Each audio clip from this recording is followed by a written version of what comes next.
I went to the bar where he works to surprise him, and out he comes with this girl who had no business being in a bar. On the very first night that we met, we walked by a bakery that was having their sugar delivered.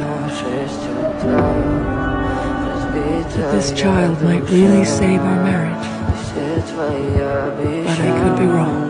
I had told my husband about this idea before, that maybe having a child could change our lives. But Nick shoved me to the ground. That's when I knew everything had changed. I was furious and decided to ruin his life. I framed him for my murder. I maxed out his credit cards to make it look like he was in financial trouble. Then, when he wasn't paying attention, I made him sign a high-value life insurance policy. I secretly collected urine from a pregnant neighbor and faked pregnancy medical records. Then I went crying to my female neighbor. I told her my husband was controlling and violent. I set everything for our 5th anniversary. I waited till he left, then quickly set up the crime scene.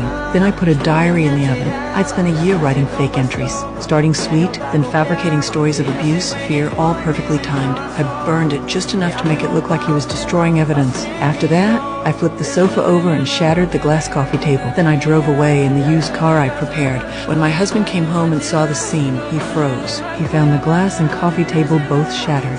He called the police right away. The detective found blood on the cabinets. The police took Nick to the station, took his prints, and arrested him for questioning. But Nick didn't even know basic things about me, like my blood type, my favorite things, or even who my friends were. The police returned to the scene. Something felt off about the blood spatter in the kitchen. When they searched my drawers, they found the clues I'd left on purpose. Well, we have our first clue.